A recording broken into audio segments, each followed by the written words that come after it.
Buenos días, soy Alonso Aguayo con Fe y Pensamiento Crítico. En nuestra saga de lectura por capítulos de los libros de la Biblia, nos encontramos en el libro de Números. El día de hoy toca el capítulo 31, nos acercamos al final del libro y por ende al final de la historia de Moisés. Muy bien, el capítulo 31 nos trae un capítulo largo, ¿ok? A ver si es historia o si parece que es historia. Lo digo porque en los capítulos anteriores hemos hablado de estatutos, se han mostrado estatutos. La historia se quedó creo que en el 27, en el 28, pero en los últimos capítulos hemos leído estatutos. Los votos y los juramentos deben cumplirse. El padre puede anular los votos de las hijas y el marido puede anular los votos de las esposas. Una jerarquía de liderazgo, ¿ok? Sin juicio, sin nada. Hay algunas cosas que hemos resaltado, algunas cosas que no entendemos, y eso fue el capítulo 30. El anterior a ese se habla de los estilos de sacrificios, fiestas solemnes y cosas especiales que ya se han venido enseñando en capítulos anteriores, en libros anteriores, como el manual de los levitas en Levíticos, pero aquí se repiten. Y el 28 también, los sacrificios han de ofrecerse. Y el 27 se explica la ley de las herencias y la repartición de tierras. 26, aquí sí hay historia. Entonces hasta el 26 hemos tenido historia de los acontecimientos que están ocurriendo en el desarrollo de la historia del pueblo de Israel. Pero el 27, el 28, el 29 y aún el 30 han sido estatutos. Ya se ha dicho, ya Jehová le dijo a Moisés que vas a morir, vas a subir ese monte, te voy a dejar ver la tierra prometida donde van a llegar, y de ahí vas a seguir el camino igual que tu hermano Aarón, vas a morir.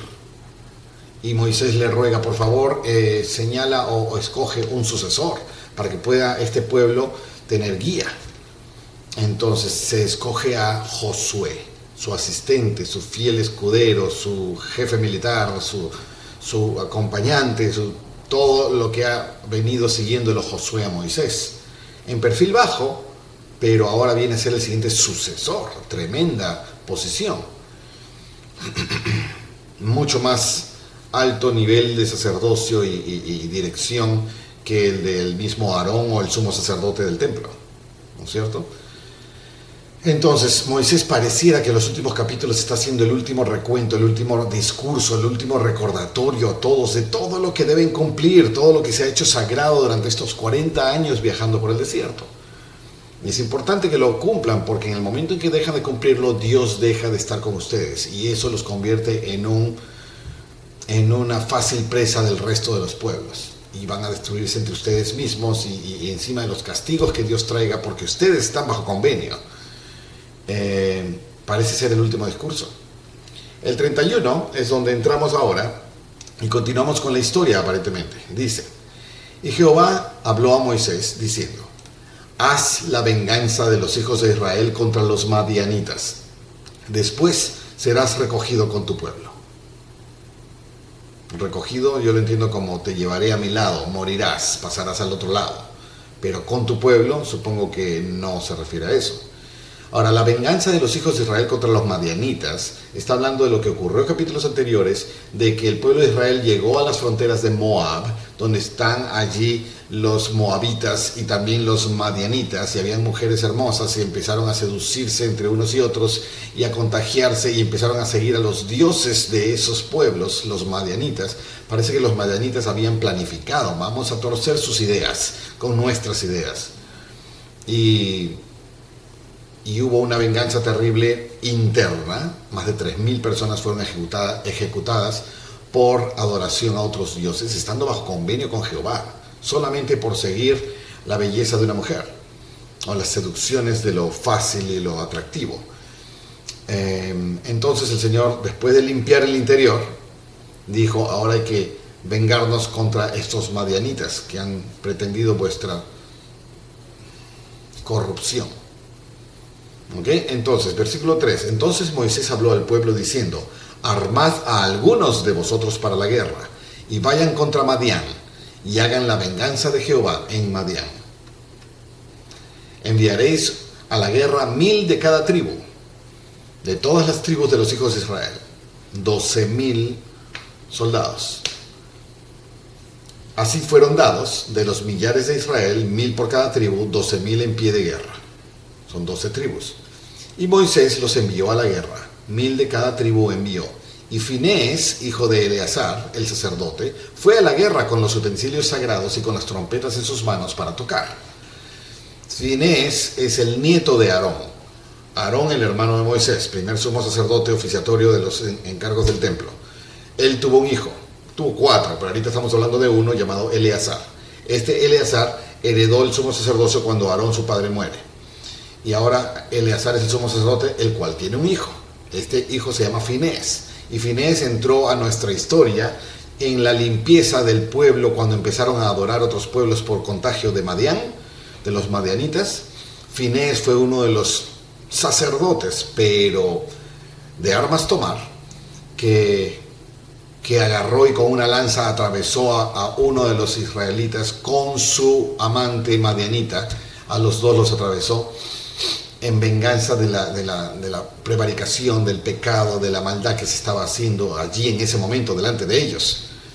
Entonces, como que Moisés resaltó el valor de este Finés.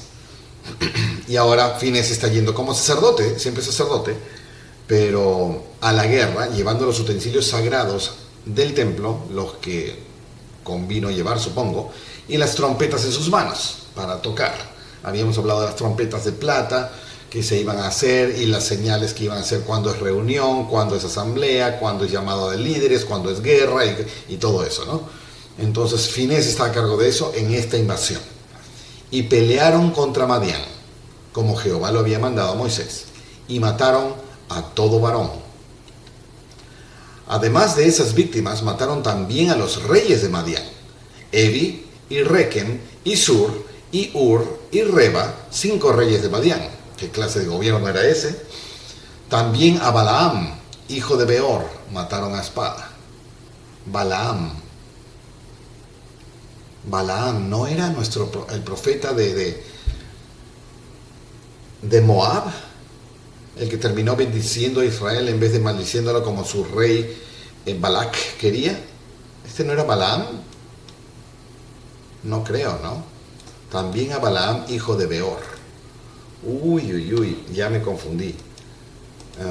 ¿Dónde está nuestro...? Acá. A ver, ¿dónde está? Disculpa, tengo que saldar esta duda. Entonces, la escritura dice...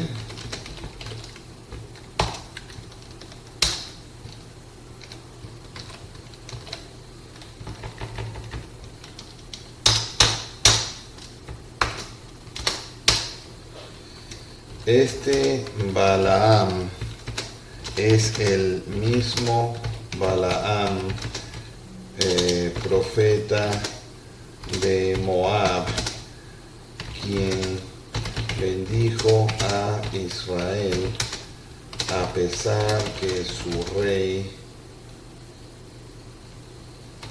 Balac le pedía que los maldiga. Aquel Balaam que conversó con su asna en palabras humanas. ¿Te acuerdas de ese capítulo? A ver, quiero saber. Sí, no puede ser, sí. Y digo no puede ser porque este Balaam era un profeta que seguía la voluntad de Jehová. Y este profeta también ha muerto en la invasión de Israel en la tierra madianita. Sí, el Balaam mencionado en Números 31:8, Números 31, estamos acá, en Números 31:8, es el mismo Balaam que aparece en los capítulos anteriores de los libros de Números, específicamente el 22 y el 24, quien fue llamado por el rey Balac de Moab para maldecir a Israel. Balaam es conocido por haber sido un profeta que, a pesar de la insistencia de Balac, no pudo maldecir a Israel porque Dios se lo impidió, e incluso terminó bendiciéndolos en lugar de maldecirlos. Pero ahora ha muerto, y por manos del pueblo de Israel. Esto pareciera castigo. ¿Era profeta de Dios o no? Además, este relato, Balaam es el profeta que tiene una conversación con su asna, quien milagrosamente habla con palabras humanas cuando el ángel del Señor se interpone en el camino obstaculizando su viaje. Ya leímos ese capítulo hace varios capítulos. A pesar de haber bendecido a Israel, más tarde Balaam parece haber caído en la trampa de promover la idolatría e inmoralidad entre los israelitas. Parece haber caído, dice, lo que lo llevó a su muerte a manos del ejército israelita durante la campaña contra los madianitas. ¿Cómo se relata 31, donde estamos leyendo?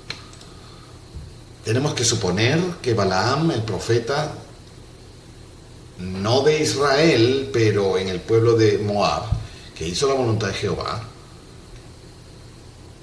también cayó y también promovió la idolatría y por eso mereció morir. Tenemos que inventar, o no inventar, pero suponer eso porque la base es que Dios es justo. Ahora, ¿no sería posible que también Dios permita que los justos perezcan para poder tener autoridad de justicia para castigar a los malvados? No puedo pretender poner mi juicio en las acciones de Dios, pero me sorprende. Me sorprende. Este asistente nos dice que suponemos, parece que Balaam parece haber caído en la trampa de promover idolatría e inmoralidad. Entonces, Balaam muere, mataron a espada.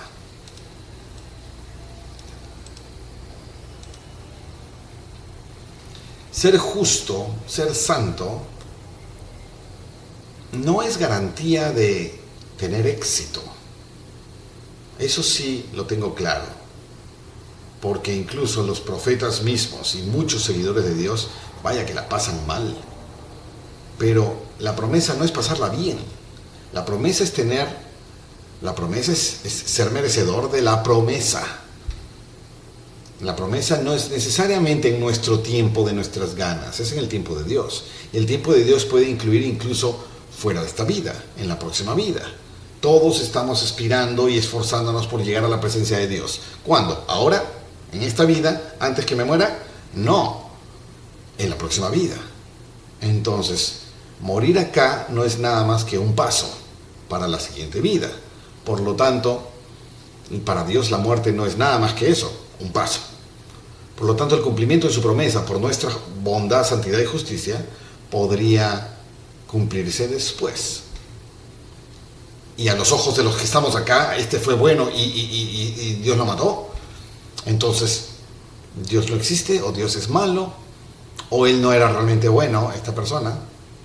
¿Por qué estamos tratando de juzgar? Balaam murió en este ataque. No voy a saber hasta ahora si Balaam era bueno, a menos que lo diga más adelante, o si Balaam era malo. O si Jehová es malo, no lo voy a poner en tela de juicio. Jehová es justo. No hay forma de que no lo sea. Por lo tanto, esto fue justo. No importa que yo no lo entienda. Ok. 9. Y los hijos de Israel llevaron cautivas a las mujeres de Madián y a sus pequeños, mataron a todos los hombres, y arrebataron todas sus bestias y todos sus ganados y todos sus bienes. Como normalmente en una guerra ocurre, vencemos y saqueamos, ¿no es cierto? Y prendieron fuego a todas sus ciudades, aldeas y fortificaciones.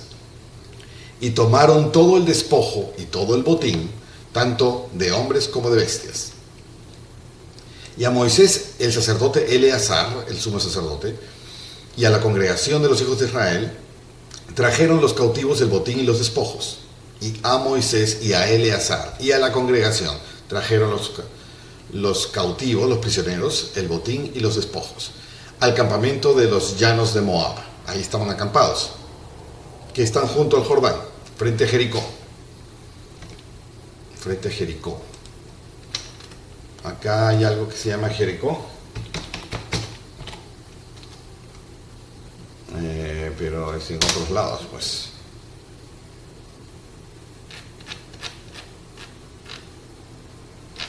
Ok, acá está Jericó. Entonces yo estaba pensando que estaban aquí, en esta zona. Yo siempre entendí que la zona de Moab era por acá, pero tal vez es por acá. Y estaban junto al Jordán. Este es el río Jordán. Jordan River. Y están ahí. y frente a Jericó. Ok, entonces tenemos algo más claro acá. Este es el mar muerto. Ok. Frente a Jericó. Ahí entregaron a los prisioneros el botín y los despojos. Y salieron Moisés y el sacerdote Eleazar y todos los príncipes de la congregación a recibirlos fuera del campamento. Y se enojó Moisés contra los capitanes del ejército, contra los jefes de millares y de centenas que volvían de la guerra. Y les dijo Moisés: ¿habéis dejado con vida a todas las mujeres? Wow. A ver. Esto vamos a marcarlo ya. Arriba, ¿qué dijo Jehová? Haz la venganza con los hijos de Israel contra los madianitas. Después serás recogido con tu pueblo. Haz la venganza. La venganza consiste en, acá en Lucas, una referencia al Nuevo Testamento, y Jesús les relató también una parábola sobre la necesidad de orar y siempre no desmayar, diciendo: había en una ciudad un juez que no temía a Dios ni respetaba al hombre. Había también en aquella ciudad una viuda con la cual él, diciendo: hazme justicia contra mi adversario. Y él no quiso por algún tiempo, pero después esto dijo así: aunque no temo a Dios ni tengo respeto al hombre, sin embargo, porque esta viuda me es molesta, le haré justicia, no sea que viniendo de continuo me agote la paciencia. Y dijo el Señor: oíd lo que dijo el juez, injusto. Y no hará Dios justicia a sus escogidos que claman a él día y noche, aunque sean longánimos acerca de ellos. Os digo que pronto les hará justicia. Bueno, esta es solo una historia referente a la palabra venganza y justicia. Tengo que suponer que estas palabras: haz la venganza de los hijos de Israel contra los madianitas. La venganza significa exterminación completa, genocidio. Esas palabras duelen, ¿no? Y aquí, cuando vuelven con prisioneros, han matado a todos los hombres. Entonces solo quedan mujeres y niños. Pero con prisioneros, ¿habéis dejado con vida a todas las mujeres? He aquí, ellas fueron la causa de que los hijos de Israel, por consejo de Balaam, fuesen infieles a Jehová en el asunto de Peor, por lo que hubo mortandad en la congregación de Jehová. Bueno, acá nos está hablando de Balaam, ¿te acuerdas? Ellas fueron la causa, por consejo de Balaam. Entonces Balaam merecía morir. Es traición a Jehová. Por más que lo que haya vivido haya sido una experiencia divina, porque ellas son la causa de que fuesen infieles los hijos de Israel en el asunto de la ciudad esta que se llama Peor, el dios Baal de Peor, ¿no? Por lo que tuvimos que matar aquí como 3,000 personas. Y me estoy equivocando de número, creo. Tendría que regresar a ver cuántos murieron. 17. Matad pues ahora a todos los varones de entre los niños. Matad también a toda mujer que haya conocido varón carnalmente, mujer no virgen. Pero a todas las niñas entre las mujeres que no hayan conocido varón, las dejaréis con vida para vosotros. A su madre.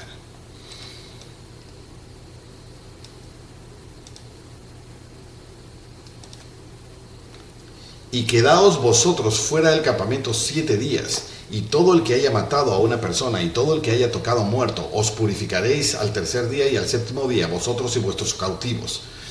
¿Te acuerdas? La ley de la impureza y la limpieza por estar cerca o tocar a algún muerto. Aquí estamos haciendo matanza, todos estamos cerca del muerto, así que se quedan allá 7 días. Te purificas al 3º y al 7º, y entonces regresarás limpio. Ese es un asunto del ritual. Asimismo, purificaréis todo vestido y todo artículo de pieles y toda obra de pelo de cabra y todo objeto de madera. Y el sacerdote Eleazar dijo a los hombres de guerra que venían de la guerra: este es el estatuto de la ley que Jehová ha mandado a Moisés. Ciertamente el oro y la plata, el bronce, el hierro, el estaño y el plomo, todo lo que resiste el fuego, por fuego lo haréis pasar, y será limpio.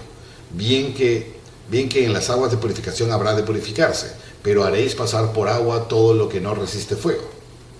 Además, lavaréis vuestros vestidos el séptimo día y así seréis limpios y después entraréis en el campamento.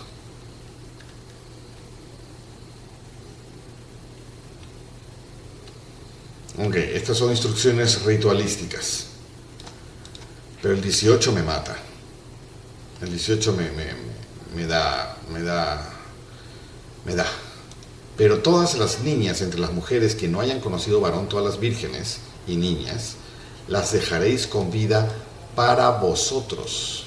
¿Qué es esto?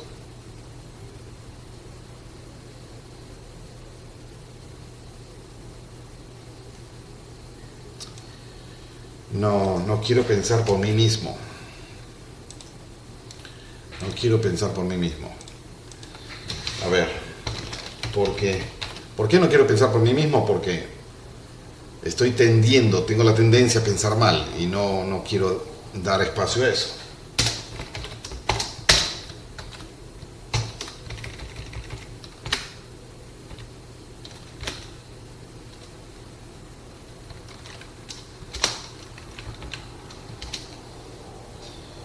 A ver, esta escritura me pone nervioso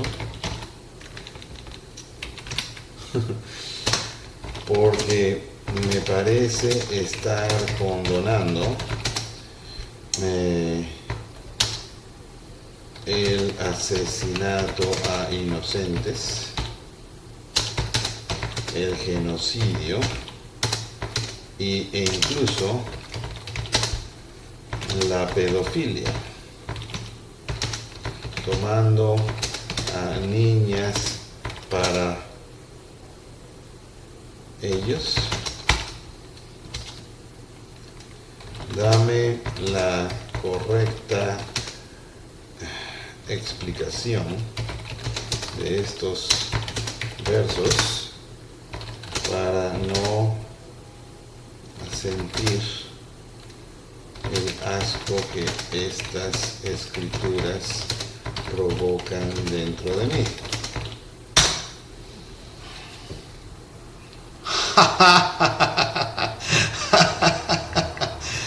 Mira lo que dice acá. Este contenido puede violar nuestras reglas de uso.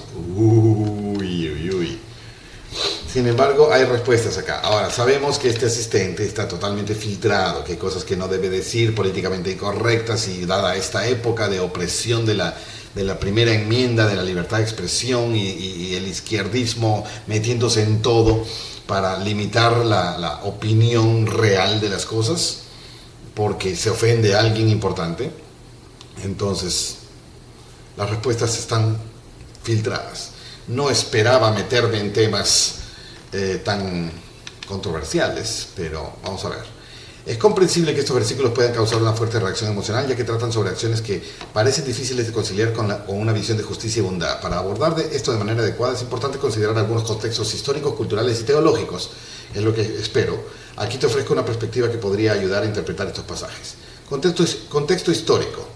La guerra contra los madianitas, como relata en Números 31, ocurre en un periodo de historia donde los conflictos entre naciones y tribus eran comunes y a menudo brutales.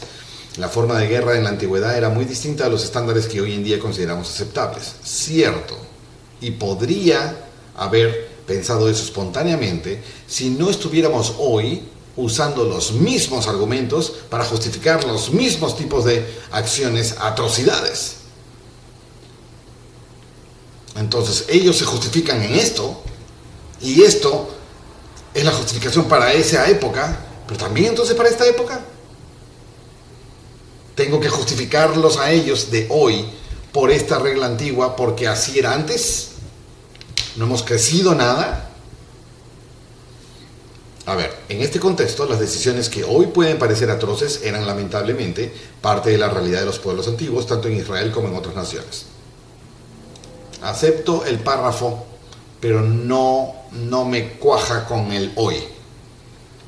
Porque hoy estamos viviendo eventos muy parecidos, exactamente iguales. También arrasando con 30.000, 40.000 niños y mujeres. Absolutamente injustificado. Justificado porque sus reyes son malos, porque sus líderes son malos, porque ellos los ponen en medio, porque lo que sea. Pero es genocidio total. Y tomen a las vírgenes. Bueno, ya me hablarán de las niñas, vamos a ver. El trasfondo de Peor, en la ciudad, y el consejo de Balaam, el profeta. En Números 25 se relata cómo las mujeres madianitas bajo el consejo de Balaam sedujeron a los hombres de Israel a participar en la idolatría y la inmoralidad sexual, lo que resultó en una plaga que mató 24.000 israelitas. Yo dije 3.000, 24.000. La fiebre sexual es voraz, ¿no? Desde la perspectiva del texto bíblico, la gravedad de esa idolatría y traición espiritual era extrema, ya que afectaba directamente la relación entre Israel, el pueblo, y Dios.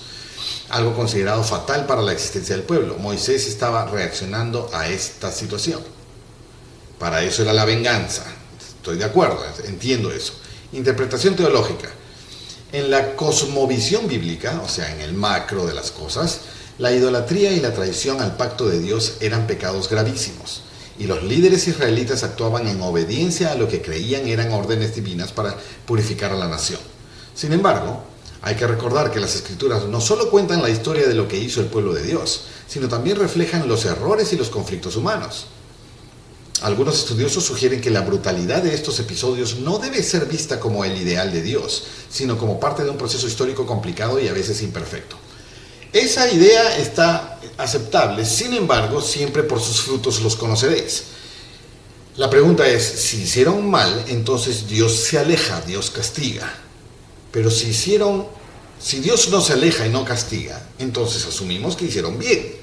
Ahora, si esta acción no me parece a mí y Dios no castiga, entonces tengo que asumir que fue la voluntad de Dios también. Entonces, esta opinión de acá está quitando de la ecuación la reacción de Dios. No, que así eran y pues a veces actuaban mal. Bueno, sí, pero si actuaron mal, ¿cuántas veces Dios ha cortado con hacha, no es cierto? Entonces, me parece hueca, plausible, pero incompleta. Y las niñas, cuarto punto. En cuanto a las niñas mencionadas en el versículo 18, es crucial entender que no se les estaba tomando como objeto de explotación sexual. Es verdad, no lo dice, solamente dice, para vosotros. ¿Las adoptamos? ¿Qué cosa estamos hablando acá? En el contexto de la sociedad antigua, estas niñas serían absorbidas dentro de la comunidad israelita, criadas como parte de la sociedad. Ok. Esto no implica un consentimiento para la explotación sexual, es verdad. Mi mente maliciosa fue directamente a ese tema. ¿Okay? Aquí me está diciendo puede haber sido lo otro, sino más bien un intento de evitar la destrucción total de esa tribu, permitiendo que estas niñas sobrevivieran. Ok, creo que eso es pensar bien. Mejor. Las mujeres ya no vírgenes habían sido la fuente de tanto pecado ingresado a Israel. Ellas mueran. Los varones, niños, todos mueran. ¿Por qué? ¿Por qué los niños sí? Pues, reflexión moral, a ver. Estos pasajes no deben tomarse como un mandato divino. ¿Quién me dice? Para situaciones futuras. ¿Ok? ¿Quién dice? Algunos lo están haciendo. Sino como descripciones de eventos específicos en un contexto particular de guerra. Muy conveniente para el papel aguanta todo. Muchas de las historias del Antiguo Testamento son relatos históricos que reflejan la humanidad en su estado caído, lo que contrasta con los mandatos de amor y misericordia que se hacen más explícitos en el Nuevo Testamento, en las enseñanzas de Jesús. Cristo mismo reformula el entendimiento de la ley y llama a sus seguidores a vivir de una manera que refleja el amor a Dios y al prójimo. ¿Cuál es el mayor mandamiento? Ama a Dios. Y el segundo es semejante, amar a tu prójimo como a ti mismo. Oísteis que fue dicho, ojo por ojo, diente por diente, la ley mosaica que estamos leyendo ahorita. Mas yo os digo, amad a vuestros enemigos. Y si alguien os golpea en una mejilla, entrégale la otra mejilla. Si te roban el abrigo, entrégale la camisa. En fin, una ley superior, ¿no es cierto? Ya no tan igual, básica, tan de forma, sino ahora superior. Y también habla más adelante de las carnes y de los animales inmundos y de los sacrificios y de cuántas cosas de forma que ahora se cambian a un fondo más importante, más resaltado. ¿Ok? reflexión moral. Me parece aún medio hueca esto. Debe tomarse en un contexto de guerra, o sea, en la guerra se aguanta todo, y bueno, pues, acá dice que estaban caídos, eran mala nación, y yo todo lo veo en lo que fue malo porque Dios reacciona mal contra eso, que fue bueno porque Dios reacciona bien hacia eso. Y hasta ahorita, bueno, está ocurriendo recién en la escritura, no sé cómo va a reaccionar Dios, pero si Moisés lo está diciendo, mira que Dios está avalando todo lo que Moisés hace. Conclusión. Aunque estos versículos pueden ser inquietantes, es importante recordar que la Biblia incluye una variedad de géneros literarios. Ahora me vas a excusar en la literariedad, que a veces narran situaciones históricas difíciles sin necesariamente condonarlas como modelos para la vida actual. Bueno, eso es la habilidad lectora de cada lector. Si bien estos eventos están en el texto, no representan los ideales morales que Dios reveló de manera más completa a través de Jesucristo. Bueno, sabemos que el Nuevo Testamento es una elevación del Antiguo Testamento, eso es obvio, pero no por eso el Antiguo Testamento es malo, es falso, es caído. No, fue lo correcto, lo santo, lo puro, hasta donde lo fue, en su momento, mientras lo fue. Quien llamó a la compasión, el amor y el perdón a través de Jesucristo. Eso es después, ¿no? Es natural sentir incomodidad al leer ciertos pasajes, pero también es una oportunidad para reflexionar sobre el contraste entre el antiguo contexto y el mensaje de justicia y misericordia que se revela progresivamente en todas las escrituras. Sí, pero este pasajito de acá no me molesta porque estamos hablando de Dios, estamos hablando del carácter de Dios, estamos hablando de cómo Dios piensa y el porqué de las acciones de Dios. No voy a juzgar, solo quiero entender. Y cuando veo situaciones que me escarapelan y me parecen terribles, pero Dios dice, ok, bueno, estoy preguntando, y estas respuestas están muy políticamente correctas, no acatan el punto. Y como políticamente correctas, no han dicho nada de valor. Así que lo dejo ahí. Reconozco que esta frase me hizo pensar inmediatamente en la peor posibilidad, la pedofilia, porque hoy en día es un mercado mundial la pedofilia, desde ideologías de adultos retorcidos que quieren sexualizar a los jóvenes, o sí, básicamente sexualizar a los jóvenes de muchas maneras y maneras irreversibles físicamente, hasta ¿cuál es la palabra que busco? Pandillas no es la palabra, pero corrientes humanas, grupos secretos, élites dedicados a la sexualización, prostitución, intercambio y uso y destrucción de niños y niñas para su satisfacción sexual. Esto ya es más que conocido, está encima de las cabezas de todos aquí, ahora, en esta época. Y viene desde ya 2 décadas saliendo a luz esto. Y no quiero mencionar nombres porque se vuelve un tema politizado y no es mi intención ahora. Tal vez llegue el momento en que no pueda evitarlo, pero en fin. Entonces por eso ha despertado una vena de desagrado aquí. Pero vamos a ser bien pensados. Era para asimilación. Ya crecerán y ya se enamorarán y ya tendrán hijos con nosotros y bla, bla, bla. Pero las vamos a educar acá. Lo de los niños no me cuaja. Ahora, todos los varones de entre los niños, matad, ¿no es cierto? Todos los varones. Niños, no importa. Varones y toda mujer que no sea virgen. Wow, ok, lo dejo ahí, ¿ok?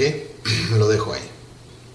¿Y por qué lo dejo ahí? No es conveniente, no estoy escapando de una situación incómoda. No podemos concluir los 1000 testimonios positivos por un testimonio negativo. No podemos, no puedo, ¿ok? Yo sé que Dios me habló a mí. Yo sé que tengo una conexión con Él. Yo sé de la explosión interna espiritual de bondad y amor que ocurre en mí cuando Él me habla, cuando yo me conecto, cuando estoy en paz con Él, cuando hago lo que Él me dice. Así que no puedo pretender que porque, una línea terrible que no entiendo y que me hace pensar mal, entonces Dios es malo, Dios no es, todo esto es basura, no sirve de nada, todo es programación mental. Lo siento. Antes que entender las Escrituras, tengo una relación con Dios. Y Dios me dice lo que necesito saber cuando pregunto, y lo que sé es que el carácter de Dios es la cosa absolutamente más deseable de acercarme a en mi vida. No entiendo todo, definitivamente. De que hayan problemas de traducción, de que hayan problemas de tergiversación, manipulación, cambio. No sé lo que no sé. Y no puedo juzgar en base a lo que no sé. Por eso, reconociendo mi incapacidad de saber ciertas cosas con certeza, rechazo el continuar profundizando, porque no sé, y rechazo una reacción negativa, porque se basaría en algo que no sé. ¿De acuerdo? Yo sé lo que sé, por lo tanto, sé cuándo parar en esa búsqueda de lo que no sé. Si es mi intención buscar a Dios y preguntar sobre esto, estoy seguro que llegaré a un entendimiento que en este momento, hablando aquí, ahora en vivo, no lo tengo. Continúo. 19. Y quedaos vosotros fuera del campamento 7 días, ya leímos todo esto. O sea, purificarán, y Eleazar, y estatuto por ley de Jehová mandado a Moisés. El oro y la plata y todo lo que resiste el fuego lo pasaréis por fuego, lo que no resiste el fuego lo pasaréis por agua y todo será limpio, así lavaréis el campamento, etc. 25. Y Jehová habló a Moisés diciendo, vamos a continuar o es otra cosa. Vamos a continuar. 26. Saca la cuenta del botín que se ha hecho, lo que han traído de la guerra, tanto de las personas como de las bestias. Tú y el sacerdote Eleazar y los jefes de las casas paternas de la congregación vayan a contarlo todo, un inventario. Y partirás por mitades el botín entre los que pelearon, los que salieron a la guerra y toda la congregación. Por mitades. Y apartarás para Jehová el tributo de los hombres de guerra que salieron a la guerra, uno por cada 500, tanto de las personas como de los bueyes, de los asnos y de las ovejas. De la mitad de ellos lo tomarás y se lo darás a Eleazar, el sacerdote, como ofrenda elevada a Jehová. Y de la mitad perteneciente a los hijos de Israel tomarás uno por cada 50 de las personas, de los bueyes, de los asnos, de las ovejas y de todo animal, y se los darás a los levitas que tienen la guarda del templo de Jehová. E hicieron Moisés y el sacerdote Eleazar como Jehová mandó a Moisés. ¿Ok? Estamos hablando de la repartición del botín. Tanto detalle logístico de la mitad para ti, la mitad para allá, la quinta parte acá, la décima parte allá, y esto que el otro, para esto para los levitas, esto para Eleazar, en fin. No me importa tanto detalle. Entender el grano de cada detalle. Ya sabemos que se hizo una repartición. Y mucha de la repartición va a los levitas. Recuerda que los levitas no tienen herencia de tierra, no la tendrán, todavía no se ha repartido nada, pero se sostienen y viven y mantienen de las ofrendas y de los botines aparentemente, y de una porción para ellos y el resto para los guerreros que la ganaron y el resto para el pueblo, etc. Así están repartiendo. Y acá hay un inventario. Y fue el botín, el resto del botín que tomaron los hombres de guerra, 675,000 ovejas. 675,000 ovejas. Y 72,000 cabezas de ganado. Y 71,000 asnos. Y en cuanto a las personas, las mujeres que no habían conocido varón, o sea, las vírgenes, eran todas 32,000. Y la mitad de la parte de los que habían salido a la guerra, la parte de los que habían salido a la guerra, fue el número de 337,500 ovejas. ¿Cómo es eso la mitad?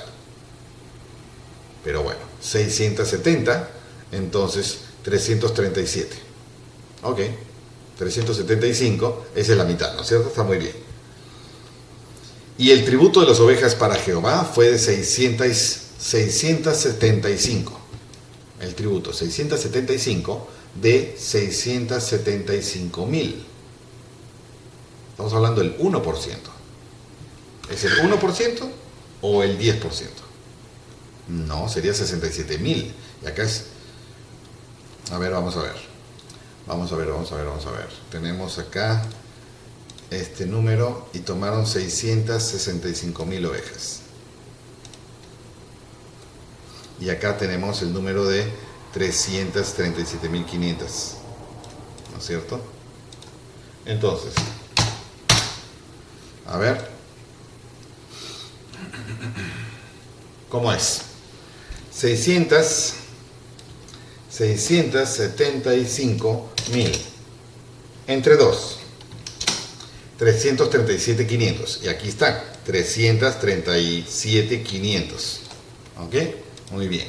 Ahora, las 675, aquí están las 675. 1000 es un milésimo. ¿No es cierto? Entonces, si 675.000 es el 100%, 675, ¿cuánto es? Entonces estamos hablando de la regla de 3 simple, 675 por 100 entre 675.000. Ni siquiera el 1%. Es el 0.1%. Es la décima de 1%. Ok. Es muy poquitito. Eso fue el tributo de las ovejas. Un tributo como impuesto. Y las cabezas del ganado, 36.000, y de las del tributo de Jehová, 72. ¿No es cierto? La mitad y el 0.1%. Y de los asnos, 30.500, y de los del tributo de Jehová, 71, que son la mitad y el 0.1%. Y de las personas, 16.000, la mitad, y de ellas el tributo para Jehová, 32 personas. ¿Cómo se hace un tributo de personas? ¿Es esclavos? Y dio Moisés el tributo para ofrenda elevada a Jehová, al sacerdote Eleazar, como Jehová lo mandó a Moisés. Y dio Moisés el tributo para ofrenda elevada. Muy bien. Moisés a Eleazar, ¿no? Y de la mitad para los hijos de Israel, que apartó Moisés de los hombres que habían ido a la guerra, la mitad para la congregación fue de las ovejas, 337.500, una mitad para la congregación, una mitad para los guerreros, y el tributo para el templo, ¿no es cierto? Y de los bueyes 36.000, y de los asnos 30.500, y de las personas 16.000. Y de esa mitad para los hijos de Israel, tomó Moisés uno de cada 50, tanto de las personas como de los animales, y se los dio a los levitas, que tenían la custodia del tabernáculo de Jehová, como Jehová lo había mandado a Moisés. Y llegaron a Moisés los jefes de los millares de aquel ejército, los jefes de millares y de centenas, y dijeron a Moisés: tus siervos han contado los hombres de guerra que están en nuestro poder, y ninguno ha faltado de nosotros. O sea, ninguno murió del ejército de Israel, ni uno solo. Fue un genocidio. Por lo cual hemos traído a Jehová ofrenda de gratitud, cada uno de lo que ha hallado, objetos de oro, brazaletes, manillas, anillos, arcillos, cadenas, para hacer expiación por nuestras almas delante de Jehová. Y Moisés y el sacerdote Eleazar recibieron de ellos el oro y las alhajas todas elaboradas, parte del botín, ¿no es cierto? Y todo el oro de la ofrenda que ofrecieron a Jehová los jefes de millares y de centenas fue de 16.750 ciclos. 16.750 ciclos, según el ciclo del tabernáculo, ¿no es cierto? Ahora, habíamos dicho que cada ciclo de plata, ciclo de oro, equivalía, bueno, depende de la densidad, es diferente. De plata eran 11 gramos, casi 12, 11.8 gramos, ¿no es cierto? De 16.750 ciclos, ¿de qué? El oro de la ofrenda. A ver, vamos a ver cuántos kilos de oro es esto. ¿Dónde está nuestro? Acá. La escritura dice: